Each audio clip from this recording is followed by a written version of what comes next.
Namaskar and welcome to this exciting episode of Sattology Debunking Mythology. Welcome all to the show. Sat means truth. Sattology means science of truth, study of truth. Opposite of that is mythology, which means science of fake lie imagination, study of fake lie imagination. Don't use the word mythology for Ramayana, Mahabharata, and Purana Itihas. The reason is if you're from India, you should use the word Itihas. Sattology is a word mostly for the Western audience or the English audience who use the word mythology. Sattology is an alternative for them. But if for those of you who call it Itihas, it's a very good term. Itihas, Sanatan Dharma, or many other adjectives are there which used locally. I had to put this clarification because so many people of you asked me, so I had to put it out. Thank you so much. And I have a very, very special guest, Rishi Muni, my very good friend and a great supporter. In fact, he's one of the most popular icons on Sattology. So without delay, let us welcome Shri Nilesh Nilkant Oak. Namaskar, Aditya ji. Namaskar. Happy to be here. Nilesh ji, now we are dealing with a lot of things happening nowadays. And we also saw a first world country using draconian communist laws. Our neighbor, northern neighbor. And we all see how the human rights of basic law were violated for some people. Very serious situation. But even worse than that was the misuse of swastika name, which is, I personally have serious problem on that. And like everyone else, 1.2 billion Hindus all over the world, it's a serious disrespect to the faith of billions. And I'm not even counting at least 10 billion Canadians who have that faith. And there is a very valid reason for a lawsuit against them, against their prime minister. And it will happen from the US also. So what is your definition, or what do you see the history of swastika? Okay, well, the history of swastika is very old, so we'll get to that in a second. But as a Canadian citizen, I'm appalled at what the Prime Minister is saying. Again, not going into the politics. What I mean is, I'm going to talk about the both sides, But so what Prime Minister is doing, as you said correctly, the draconian, very regressive measures. More so, now I'm not in his position, so I don't know what he had to do, and maybe sometimes, tough times require tough measures. But he's the same individual when there were breaking India forces in India carrying out that so-called farmers revolt, where there were no true farmers there, only super rich people who are exploiting the real farmers were there. This Prime Minister of my adopted country, in Canada, was saying all kinds of things which had no basis. And now the karma has circled to bite his backside. Okay, so he shouldn't have said something, and that India used a very different, very civilized approach. Okay, the Sanskriti approach in dealing with this. And it wasn't very easy. So that's first aspect. Now, a few days ago, if you are referring to that same conversation where this Canadian Prime Minister says the other side is with the folks who are on the swastika. Now, see, then the other side also said something, but the problem is the both sides were making use of the swastika in the wrong fashion. Okay, the swastika they are referring to as if like Hitler used swastika. Hitler never used the word swastika. Okay, Hitler used the word like hooked cross, or whatever the German equivalent, Huckenkreuz, or whatever the right way to say that is. It also, what is it? Hagenkreuz. Hagenkreuz. Okay. And if you see the direction, it's like, think of clockwise versus anti-clockwise. It's exactly opposite of a swastika. But then to answer your question, in fact, we don't know how ancient is swastika. But this is one thing we definitely know. And actually today, in some way, what I'm going to talk about is connected with it. But people have to pay good attention. Otherwise, the academia has filled people's brain with a total wrote about this Aryan invasion nonsense, Aryan migration nonsense, Aryan tourism nonsense, the nonsense of swastika, nonsense of Arya or the word Aryan. There is no word Aryan. Okay. The Western Europeans cannot say Arya, therefore they turn it into Aryan. Okay. There is no word Aryan, and the origin of that is India. We'll talk about this. And swastika is very well connected with it. Swastika, not ka, but I understand that. Like we also sometimes say Mahabharata, although it's Mahabharat. Bharat. So swastik is a very much a Sanskrit word. Okay, it has an auspicious meaning, and you ask me the antiquity of it. Truly, the answer is we don't know. It is that goes into deep antiquity. By the way, it is found around the world when you go back thousands and thousands of years. But you can see, so other places outside India, they might have used some local words when they found in archaeological records, but we actually don't have a evidence of what they called, because many times these are found in the archaeological digs, and other than India, outside, the languages have not survived, as to we don't know what language they were speaking. It is only India, at least in the context of swastika, that the language has preserved. And we have a very beautiful understanding of swastika. Even I would ask people to just go into Google and type and learn or read as much as about swastika. But the one point I want to say is, which is my expertise, okay, that always it comes to. In fact, I don't want to call this my expertise. I'm extremely novice in this field. But I have to call myself expert because in academia, people with professorial titles and PhD titles in astronomy or in history are basically clueless about this scientific understanding, scientific acumen, logical reasoning. So now, therefore, I call myself expert. The point is, even that swastik has a connection with our Saptarshi. The Saptarshi and the rotation of Saptarshi around the pole star, and the Saptarshi position of Saptarshis at the 4 cardinal points. Exactly. And that is the connection. From this astronomy inspiration, the swastika was born. Its home is India, and from there it migrated to different parts of the world. But we'll also talk of genetics evidence today of so-called Aryan migration. Okay, back to you. So if you do Viched, Sanskrit is a beautiful language, and Viched means etymology in Sanskrit. If you do Viched, Swa, Asti, Ka, symbol. So a symbol which can help you to realize your Swadharma. That's how it is so auspicious. So it's like it's a symbol of being a realist. Like you, because you see through this yantra, you see your own position, and how you are. So it's a very auspicious symbol. And if somebody, an uneducated person, I would say, educated illiterate, and or illiterate educated person, these people, they give such bad connotations to something which is actually meant for benefiting the whole mankind. Yeah. So what do you call this ignorance? Is the university system ignorant? Because that's where we are coming now with your presentation also, that how academia has made people more unrealistic because of the propaganda mindset. Yeah, I mean, that's a subject by itself, I mean, and it's not just among the students. I mean, students have to take responsibility for themselves, for their own education, because academia is not going to do it for them. Now, when it comes to some of the practical sciences, actually, academia has done a decent job.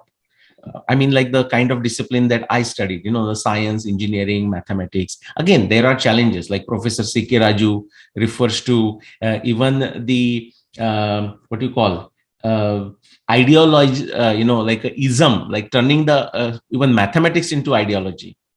Okay. And there are some exceptions, but general science like biology, chemistry, engineering, genetics, I mean, medicine, I mean, some aspects, huge progress. It gets commercialized. So people have to take responsibility, and the academics are not. For example, Nassim Taleb has a wonderful quote, and worth reading it. He says, he doesn't mince words, and I therefore so much love. I mean, his view is also reductionist, but it comes from his background, of course. He's a Syrian Christian from Lebanon, but But he says a lot of good things. But this quote related to academia is very, very important. I mean, very humorous and right on the money, which he says, academia is to knowledge what prostitution is to love. Academia is to knowledge what prostitution is to love. Okay.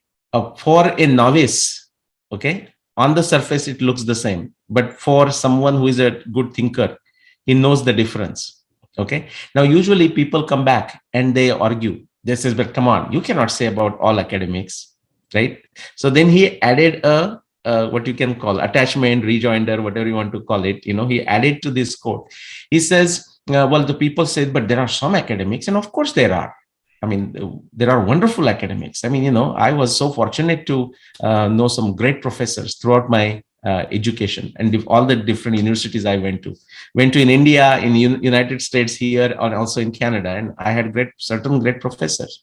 But so people say, well, there are exceptions. Of course, there are exceptions. Exception proves the rule. So Nassim Taleb adds a line to this quote, like academia is to knowledge what prostitution is to love. Okay. And then, so therefore he says, well, people say, but there are exceptions. And he says, well, there are also stories of the clients falling in love with the prostitutes. Okay. So the main business of academia, unfortunately, the way the Western Western Europe developed academia, maybe not initially at the time of Francis Bacon, but eventually it turned into, right now, it's a mess. It's a mess. And they know what a superficial layer they are dealing with. But as I said, that's a subject by itself. We'll not go there today. Just, you can start your presentation, but I'll just add one by the Indian author, Bhakti Vinod Thakur. He said, modern education has made an ass out of a good human being. Yes, that is very true. And that's why, people who always walk with their credentials, people will walk with their credentials, like they have this degree and from which place and so on. Again, nothing wrong with that, I'm saying, but those people who only have to always fly their credential first, it just immediately ought to tell you that they don't have a substance.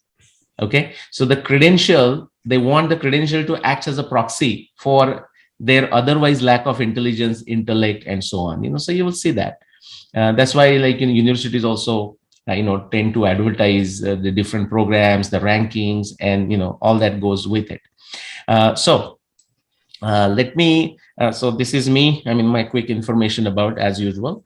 Today, what I want to talk, Aditya ji, to our audience is, just like similar to what they don't teach you at Harvard Business School kind of thing. I took it. What they don't tell you about Aryan migration in academia.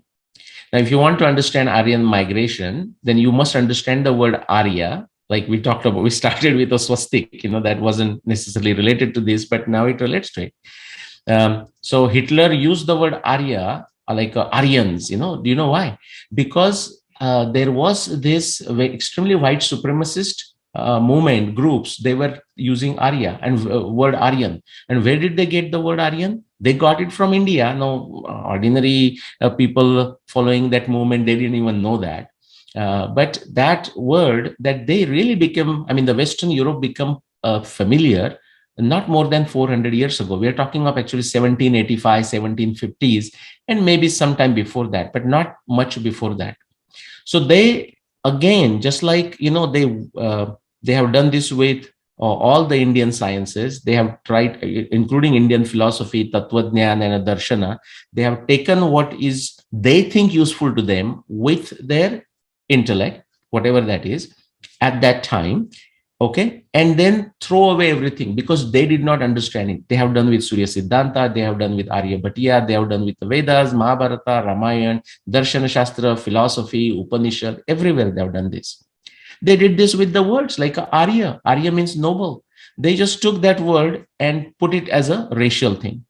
What I'm going to talk about today, and in the context of, again, the historical event, what they don't teach you about Aryan migration in academia. In fact, what do they teach you is exactly opposite of what the truth is. Why do they do that? Well, you have to go to Bhagavad Gita to see the meaning, see the reason why they do that. Actually, Aditya, you asked me that question, why academia does the way they do things.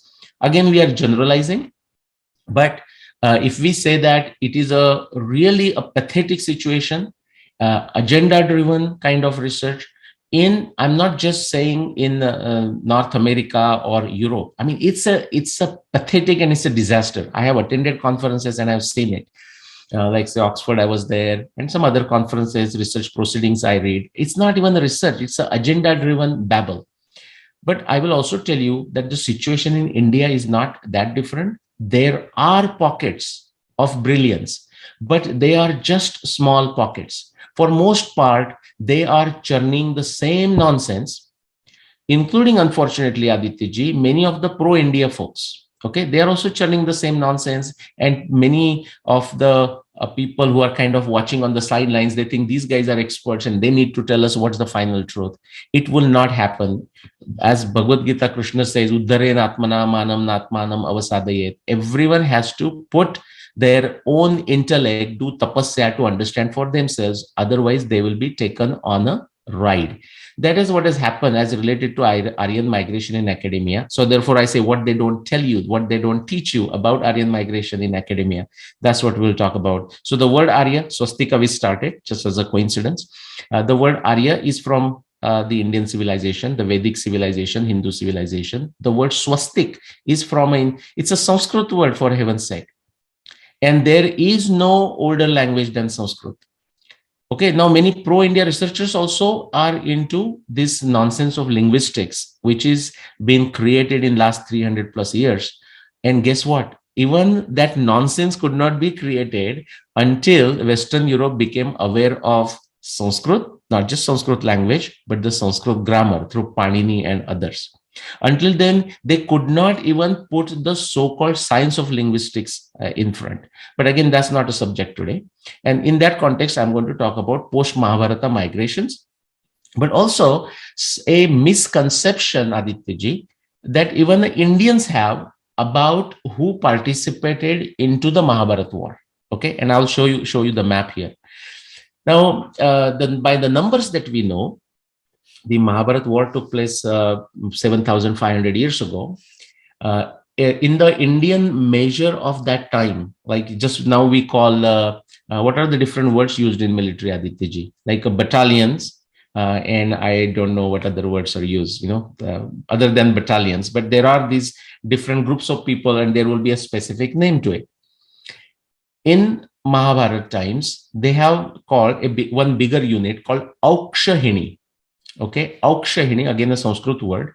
And just for simplicity, and actually very accurate number estimate, by the way, is that one Aukshahini corresponds to slightly over 200,000 individuals. Okay, I think I'm saying that number right. I think so. To slightly over 200,000, like 220,000, just take for approximate number.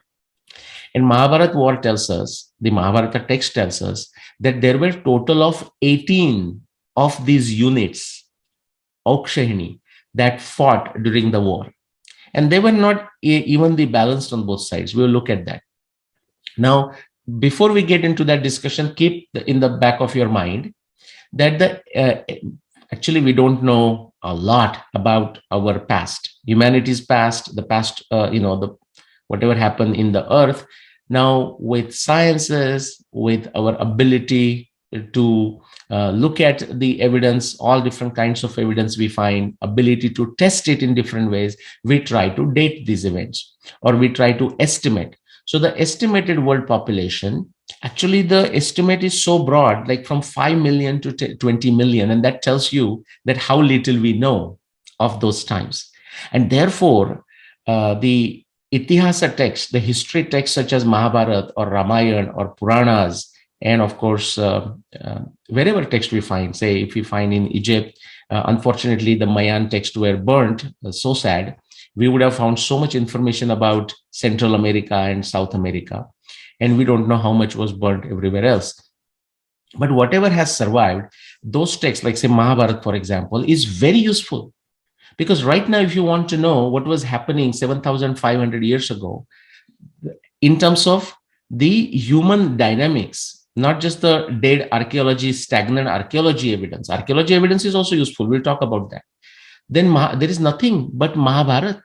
If you have to go back 7,500 years ago, if you want to go back 14,000 years ago, as a human dynamics interactions, what kind of philosophy they lived, what kind of philosophy was used, we don't have anything else but Ramayana.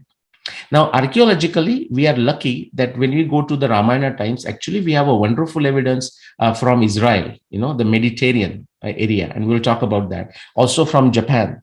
And of course, in India, also, you have evidence and so on.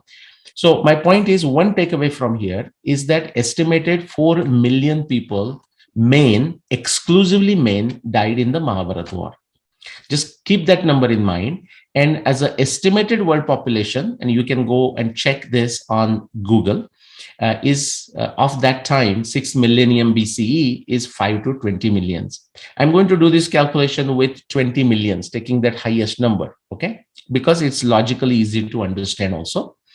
And because now I have established that the Mahabharata indeed happened in 6 millennium BC, indeed all the descriptions, a majority, there will be always some that will not match in the sense because we don't have evidence to corroborate, but all the descriptions of Mahabharata match with all the evidence. I'm going to show you that slide also with all the evidence we find. So therefore we also feel confident in trusting that number of 4 million, and therefore we also feel confident, directionally speaking, in the estimate of a world population of a 20 million. That is my point why I'm taking 20 million. Now, I was looking for a map of India. Now, this map, of course, is a relatively recent map, only 1100 BC. So what? 3,000 years ago. I was looking for, now this is very important, by the way, guys, because today, if somebody asks, oh, where is India? Guess what? If you would look at this map and you would not say this part is India, although that is India 3,000 years ago. And actually, even 3,000 years ago, India was far wider than that is shown here. But say, for example, Gandhar, like Afghanistan, and what is now modern day Pakistan, modern day Bangladesh, and modern day Nepal, modern day Tibet, which China by force, took it away. Those were all part of the great Indian civilization. And actually, it's not showing the parts east of this place. So this is again still part of India, but going beyond to Myanmar and to Laos and to Thailand and to Indonesia, Malaysia, Vietnam, Philippines, not to forget those, Singapore and all those areas. You go further south to Sri Lanka, but even further south of Sri Lanka. Same thing on the west side. And we are going to discuss this. So 3,000 years ago, it's important that you realize that the India of a Mahabharata times has actually already shrunk. It's very important to realize. And today's India is already shrunk. Like, this is the boundary. You can say this is Gujarat and Rajasthan boundary. And west of that is now Pakistan. Okay. The Sindhu Saraswati civilization, most of the Sindhu, the latter part of Sindhu, it does originate in India, in Kashmir. But then rest of the part is now flowing through Pakistan. Okay, so that's the situation even now. 3,000 years ago, yeah, you could call this.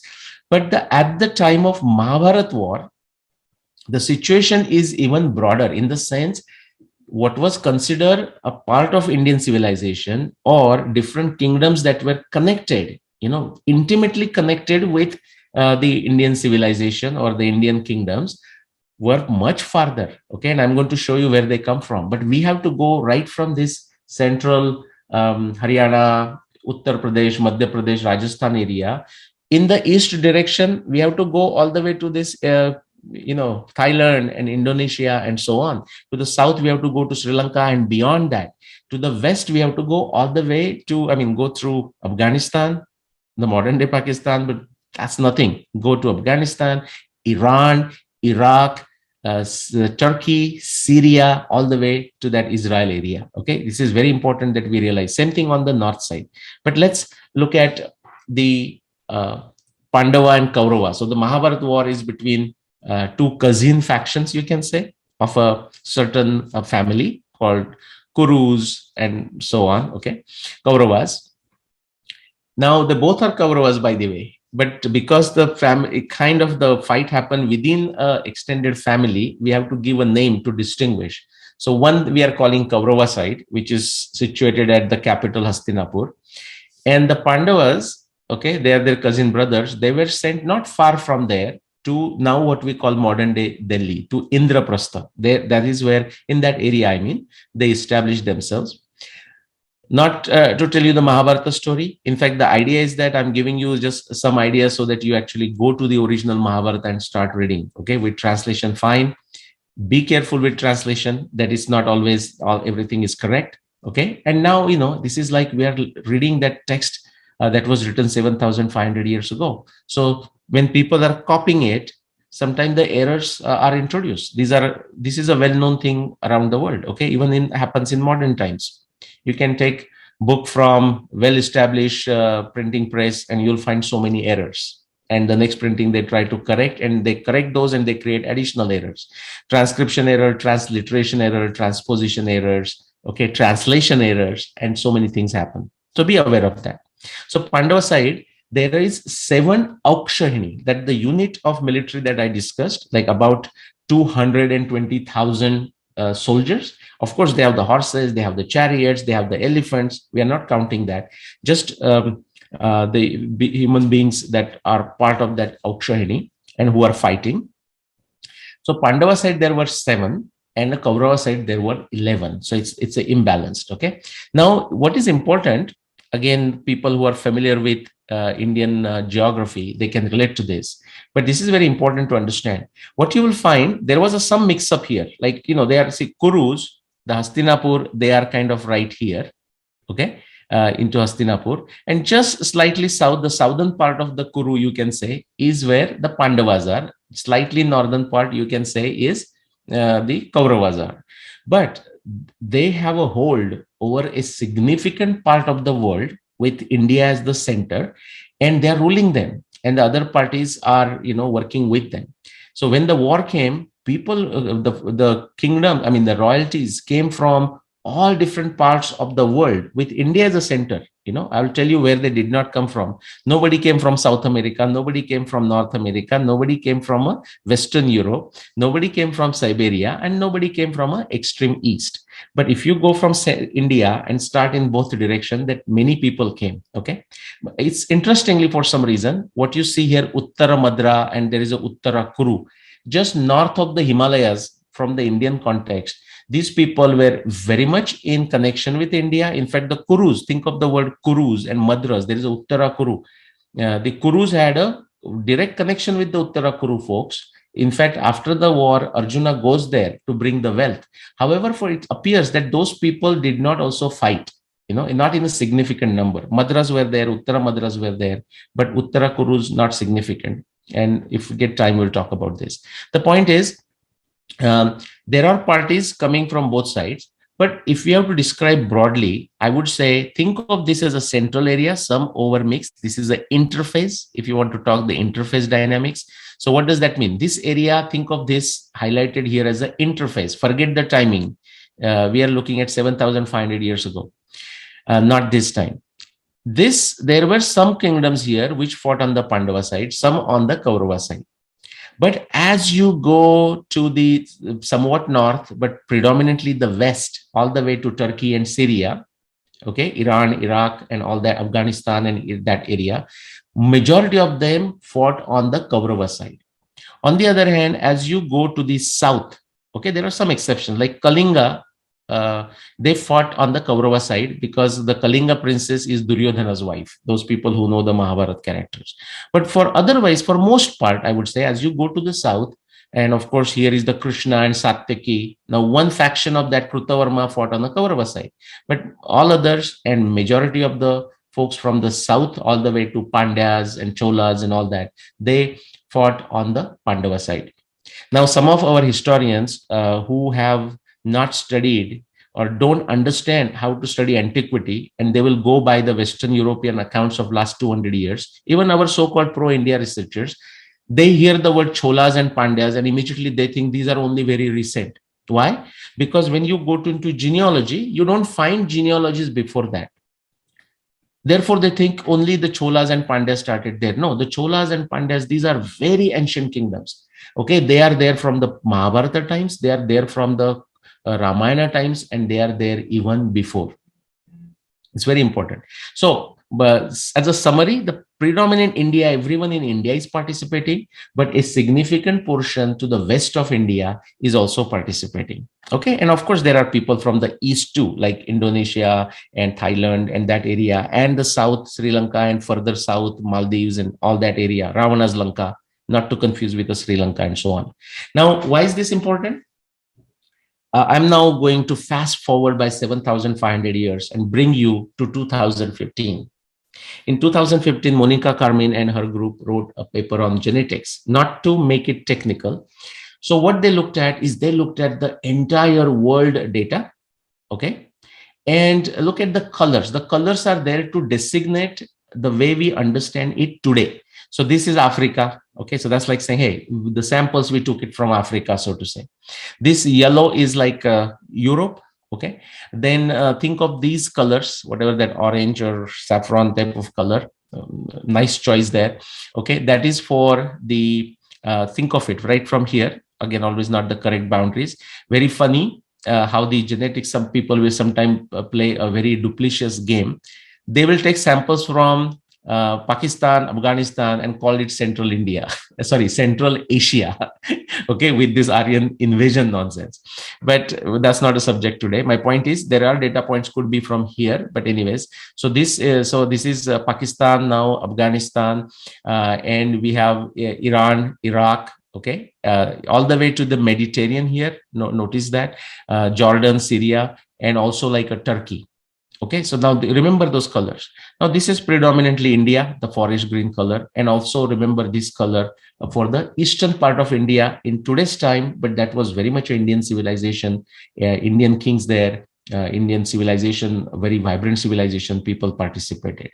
And of course, again, the extreme northern parts, people did not participate, will not worry about that, will not worry about Polynesia, will not worry about Americas. Remember those colors. So forest green is India. This saffron is west of India, which I said also participated and in a Mahabharata war, all the way to Turkey, all the way to Syria, all the way Iran, Iraq, everyone. The Central Asia, they did not participate. Now, some of the areas I said, Uttara Kuru, Uttara Madra, Europe did not participate, and other parts. Keep that in mind, okay? It is important to understand the Aryan migrations, but not the way they teach you in academia. It is Aryan migrations, and there is no true word Aryan. I'm just using it because that's what most of you are familiar with. It's Aryan migrations from India, the true land of Arya, because there is no evidence of the word Arya outside India, from India to outside. And we will see where it is and what's the evidence in a brief fashion. So this is India. Everyone participated into the Mahabharata war. This is that area from the west. And sorry, I missed it actually. I did not do it quickly. Let me do this. So this is Panchala. Think of as a UP, Rajasthan. These are the places in India itself, southwest India. Again, Chedi, just there. Magadha, like a Bihar, central India. Kunti Bhoja, again, that area, bit south. Pandya, that is southern India. So think of this, a central interface and a southern parts of India, and then the further extended southeast part of Asia and so on.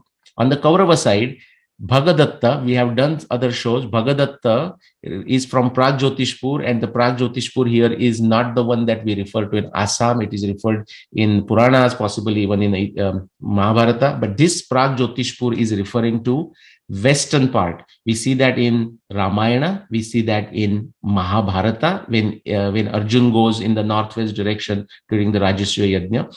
And I am asserting that they actually, Bhagadatta is from Baghdad, not because of the similarity of the name, but that's a different subject. Shalya, he's coming from that Afghanistan, Pakistan, now modern day Pakistan, Afghanistan, and the Caspian Sea area. Okay, that's a Madra. He's a Madra.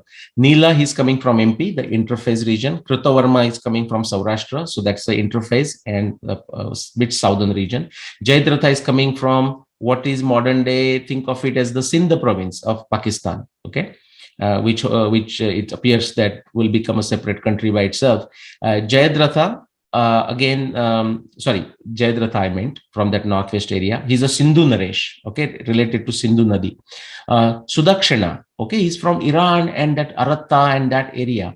Anuvinda is from that central India again. Kalinga is a Odisha, I just mentioned, okay. Shakuni, he's coming from Afghanistan, modern day Afghanistan. Susharma, Trigarta is again that same area. And there are many others who are coming from all different places, okay. Just keep that in mind. That's what is important for this saffron color. They are heavily participating into the Mahabharata war. And of course, the areas east of India. Now, quickly, we will get into this. So the war took place there. Remember, the total world population is 20 million. I'll do the math in a minute. The question is 4 million exclusive men from this area, the main central India, and also a significant portion west of India and some portion east of India have participated into this war. Exclusive 4 million plus men died. Now, 4 million men is a big number, but today we may not consider 4 million as a big number compared to the close to 7-8 billion population of the world. But 4 million out of a total estimated 20 million human population is a significant number. So the question we ask is, has the nature preserved any evidence, and where would it appear? Either it will appear in archaeology, and we haven't found any, but it also would now appear in genetics because genetic science is building. Is there any evidence? And something you're going to find very fascinating. So quickly, to get to the number, how many men were killed during the Mahabharata war? Estimated world population, as I said, 5 to 20 million. I'm taking the maximum number, 20 million. Population of areas who participated into the Mahabharata war, I showed you the area. So for rest of the world, other than who participated into the Mahabharata war, which is India, even today it's very populated if you think. The western part, which is the Gulf countries, USA or Middle East, is not very populated today. It is getting populated, but because of the weather issues, right? But if you go back 7,500 years plus, it was a fertile crescent. You might have used the word, studied in your textbooks and whatnot, the Levant or the fertile crescent. And even again, falsely in academia, it is taught that agriculture began there. Today, that's not the subject. Agriculture did not begin there. Agriculture has multiple origins around the world. It can be found beautifully developed in South America, in Peru, for example, and other parts there. It is very ancient in the Indian subcontinent. When I say subcontinent, because now, but so Bharata Varsha, it is there. Evidence going back to 16,000 BCE, that's 18,000 years ago. Evidence for agriculture going back to 45,000 years ago in India. So let no one tell you that the agriculture began in Levant or the Fertile Crescent. Now, if it is in your textbook, you have to give that false answer on the exam to get the marks. So just keep that in mind also. So population of areas who participate in the Mahabharata war, just as a crude number, that is a populated area. Especially think of even today, India, Indonesia, Thailand, and China now. That is a very populated area. So because it's very fertile land and better weather and so on, that is the reason. Now with modern technology, we can live in Canada. Otherwise, it's a nightmare, for many people to live comfortably in Canada and even parts of North America and United States. So 10 million I'm taking as a number who, the area where people came from. I'm not saying 10 million fought.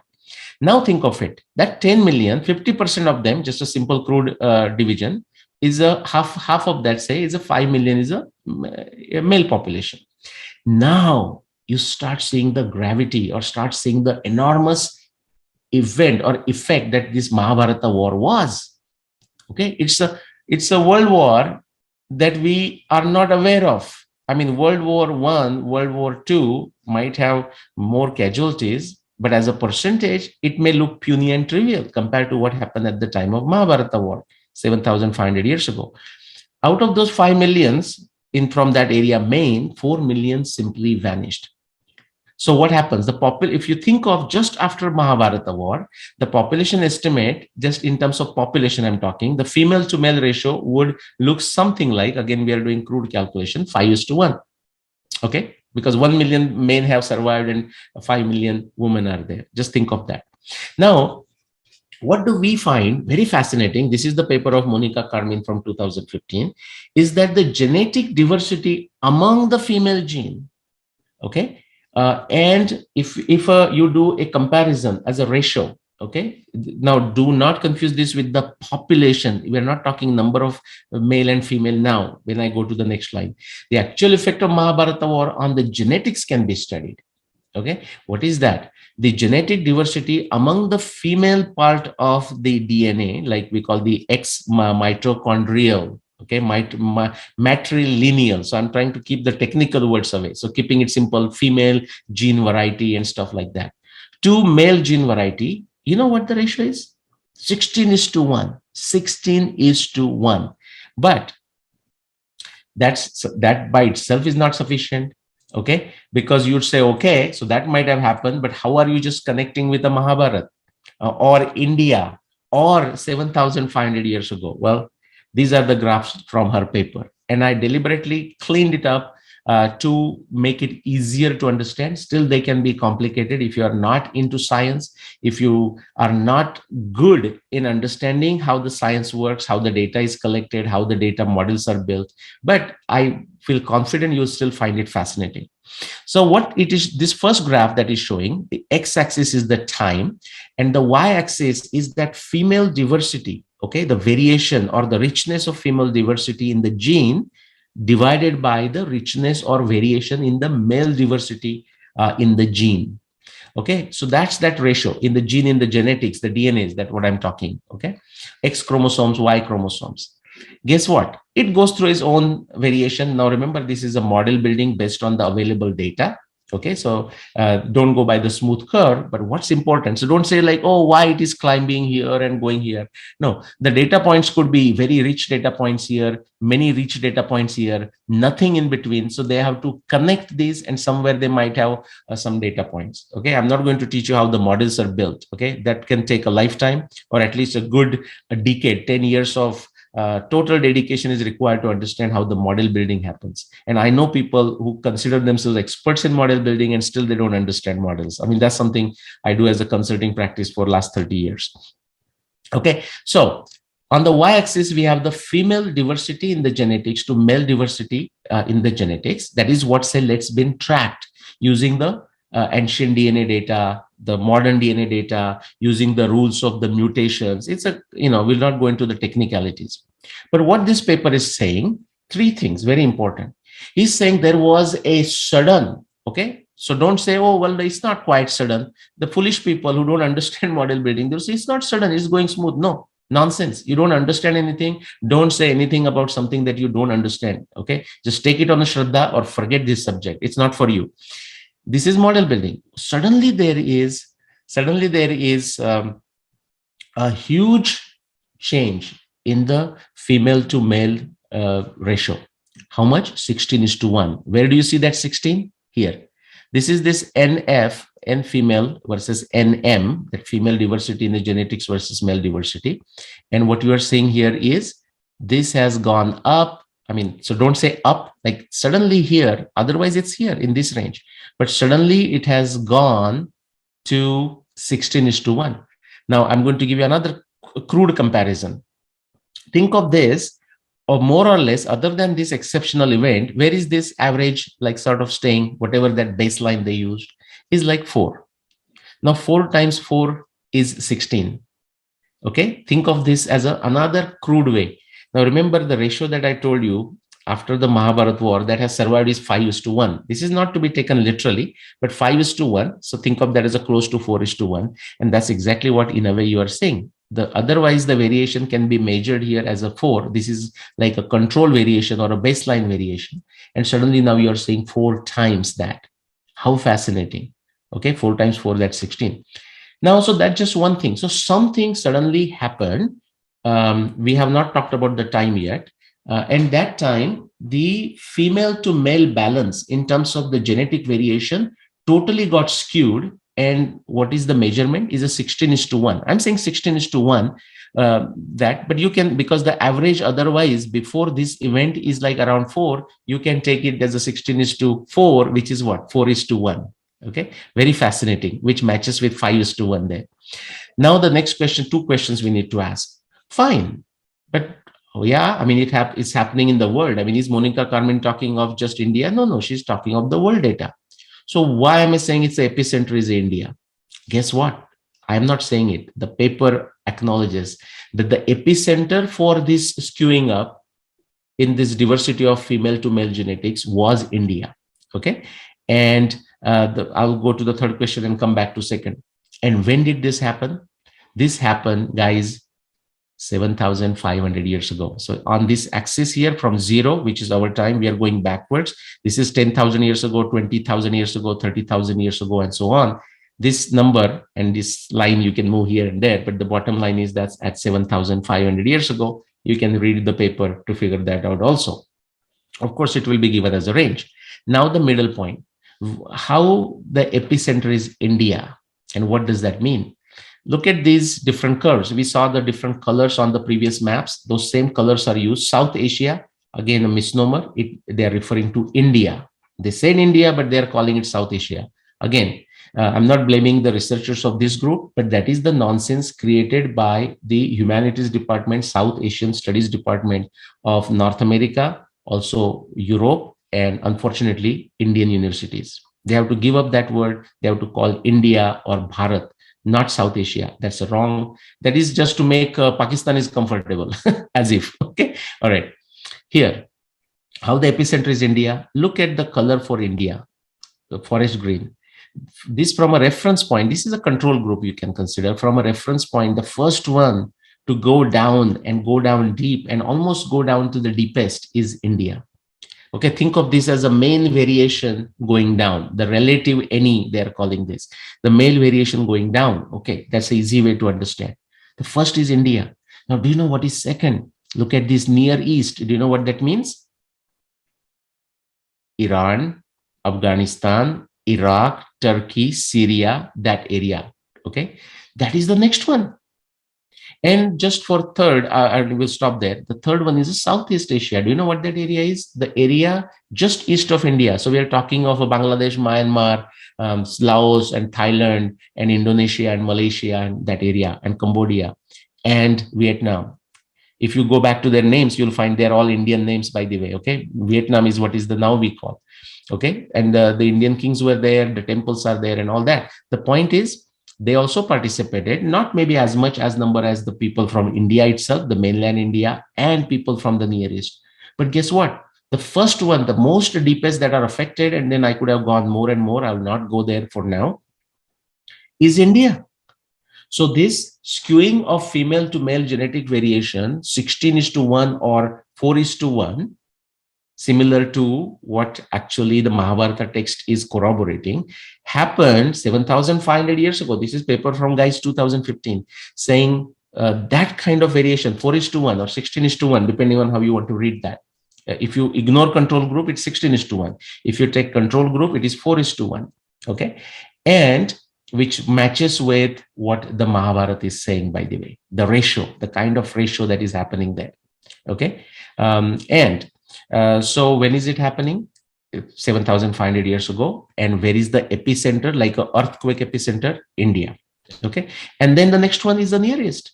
And Mahabharata tells us that they participated. After the mainland India, it is those guys who participated and their main significant male population was gone. The third one was Southeast Asia, the east of India. How fascinating.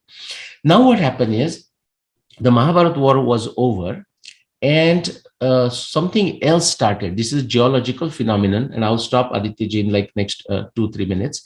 Geological phenomenon that was already in place. Actually, it started 20,000 years ago. That's so many tributaries of Saraswati River moved away from Saraswati. Like 50,000 years ago, Yamuna moved away from Saraswati, started meeting Ganga. Some 15,000, 50,000 is 50,000 years. Yamuna separated. 15,000 years, 13,000 BC, Satology, which was a huge river. Yamuna and Satology met Saraswati with the middle rivers from Kurukshetra. So Satluj also separated from Saraswati. And since then, and even slightly before, actually, because of the last glacial maximum, which is 20,000 years and before, the water has gone down. Now it further kept on going down because the rivers are going away, and then many other geological phenomenon. The point is, the Saraswati, during the Mahabharata time, 7,500 years ago, Saraswati kind of rejuvenated because of the intensification of monsoon in India. But by 4500 BC, the monsoon went down and the Saraswati quickly, completely dried out. And with that, there were many people, and of course, the post Mahabharata scenario, many people migrated outside India. That is the Aryan migration. If anyone wants to understand Aryan migration, yes, the Indians are migrating out of India for a very long time, for last 70,000 years. But I'm just looking at last 10,000 years. The specific, very significant, evidence-based Aryan migration is from India to outside India. Today, we are only looking at the westward direction here. And a lot of evidence has been destroyed. When the other Abrahamic religions came into being, they destroyed a lot of evidence. But genetic evidence was not easy to destroy, or we are just lucky that it has survived. What you are seeing here is a migration of a Indian cow, zebu cow, okay, from this India. So this is Caspian Sea. So below that is the Iran. Now, when you go back, understand Iran is India, okay? So, and this is, of course, immediately, the Pakistan, which is, when Pakistan was part of India, then India was bordering with Iran. That's very important for people to understand. Okay, so from India, these cows have gone to where? All the way to Turkey, all the way to Europe, all the way to France, all the way to the eastern or southern part of Europe. And remember, the cows just didn't started wandering and grazing and just never came home and kept on going. These are domestic cows, zebu cows. Okay. How long ago they were domesticated? Another subject by itself, will not go there. But this is the evidence. Now, somebody should ask, what's the timing of it? I'm just taking this from another genetics research paper. This is the zebu cow with a big hump, that you're going to see, that you'll not find with the Taurian cows. Okay. Now, zebu cows are becoming very popular around the world, in Brazil, unfortunately for a different reason, okay, for the meat, which is not how you should, if you don't eat dog meat, you shouldn't eat a cow meat, let's say. Now, the timing for this is a post-Mahabharata, 5561 BC migrations of domesticated cattle from Greater India to Anatolia, that is Turkey, France, Spain, Italy, rest of Europe. And what's the timing stamp of it? 5500 BC through 1600 BC. Guys, this is the Aryan migration. They do not teach you at academia. They teach you a fake Aryan migration. Another time we'll take it. We have talked about this before. From this area where they have no clue what Arya is, there are not people, it's not a civilization there. Now they have. There's nothing. They're surviving in a generic way. Those people coming here is the stupidity that is taught in academia, by the way. There is another evidence, not just cow. Now think of a domesticated mouse. Now this domesticated mouse wasn't done exactly the way the cows were domesticated, or the dogs were domesticated, or the horses were domesticated.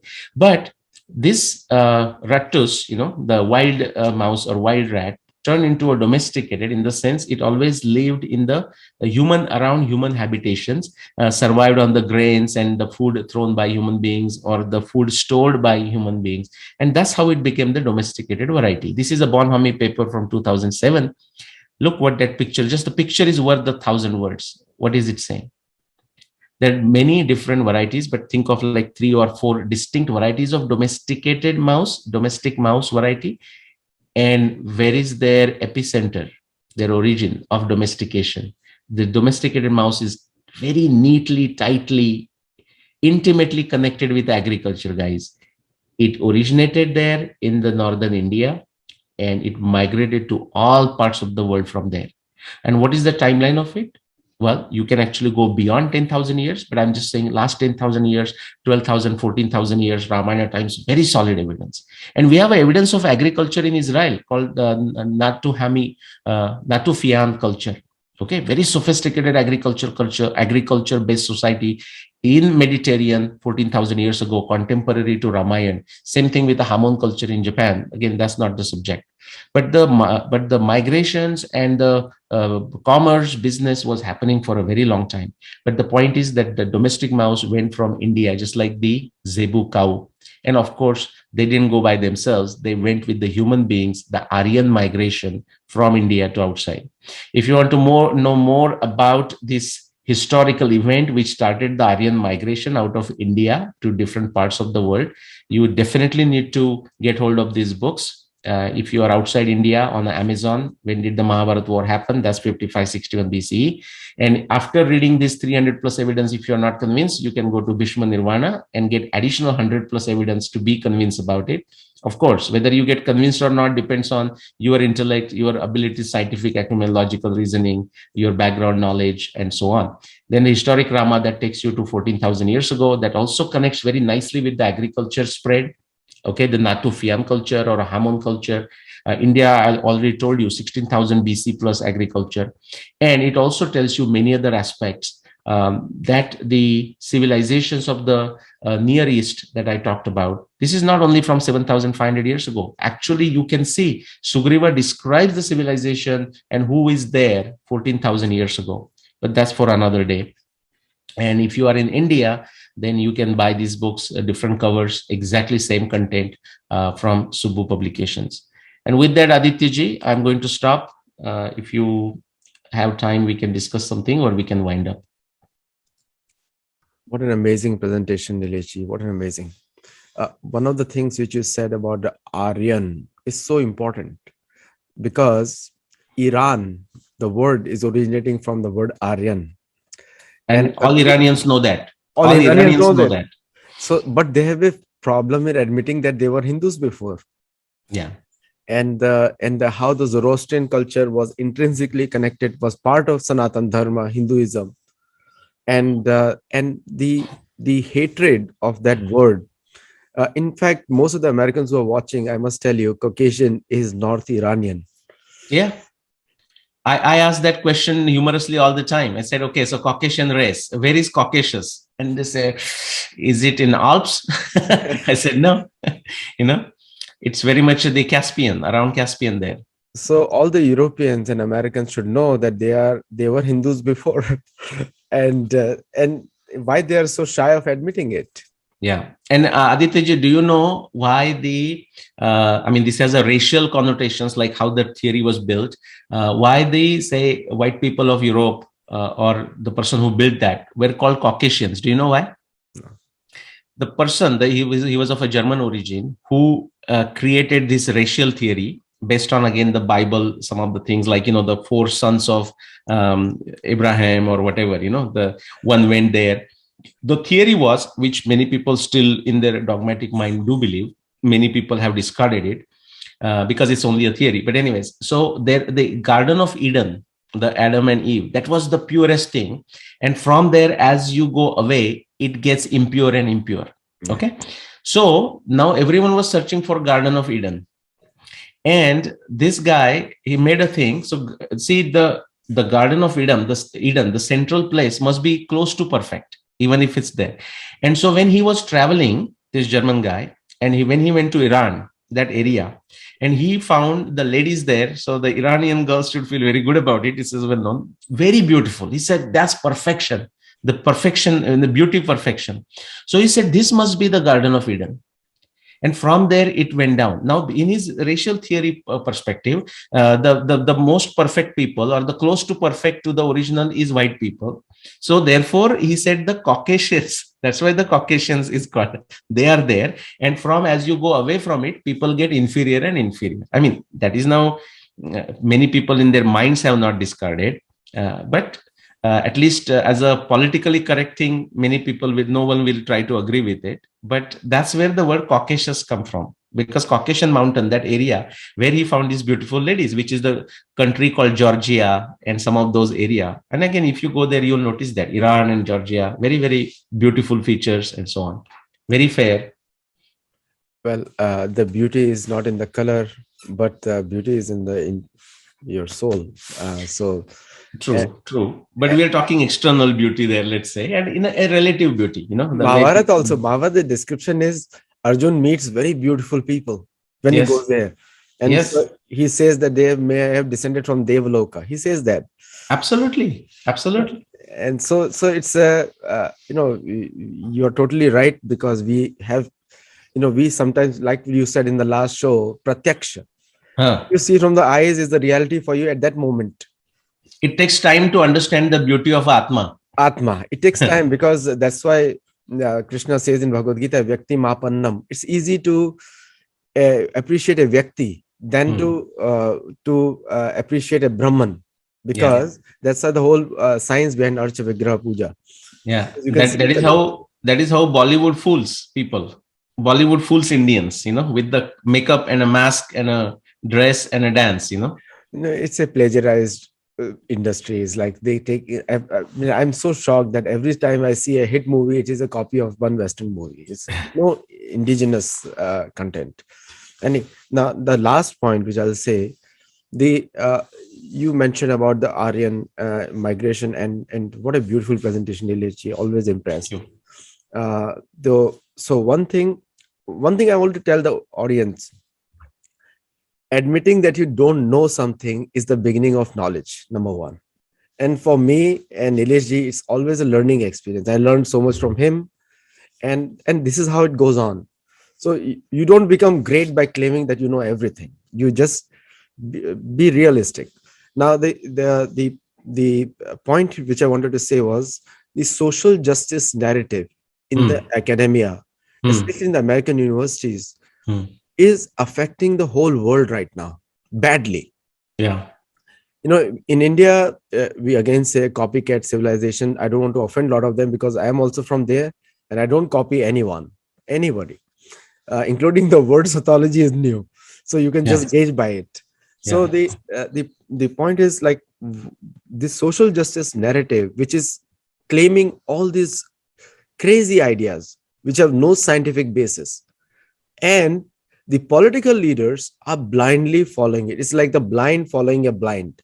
Yeah. So how can this information change this social justice narrative, which is affecting most of us today? Right. No, I mean, again, I don't have a magic pill for this, but great point. It's a great question, great concern. And my answer is that people immediately don't like it because they think there is a magic pill out there. Every one of us must take it to Swadhyaya, must take it to study, must take it to Tapasya. Next time, and or some other time when I'll find the right subject, what you just said, how what is been artificially created in the social sciences in academia here, and how that nonsense gets spreads everywhere. Next time, I don't want to go to conferences. I don't go to conferences these days. But if I go to some conferences like the Indology conference in India or here, I will sometime record the kind of talks that people give and the kind of question answer session happens after that. Many times, there are exceptions, of course, but majority is a utter nonsense. Okay, people literally talk BS, and that is a BS, but the person starts asking question also as if this is thing. Then whatever person asks the question, I don't understand a word of it. And to just give you examples, next time I'll bring something, and then the person who is giving presentation also answers that. So nobody has understood anything, but they keep on talking. The some translation of that comes, unfortunately, even in the pro India type of conferences. Pro India, in a sense, the people trying to get close to the Satya, the Sattology, the truth. I sent a abstract very recently for one conference, and when I show it to you, I will take out the names, and because that's not important, because the focus is the subject that you just asked. And so I had sent the abstract, and I deliberately I prefer to write it in a simple language. So I sent it. The person said, "No, Nilesh ji, write a bit complicated abstract.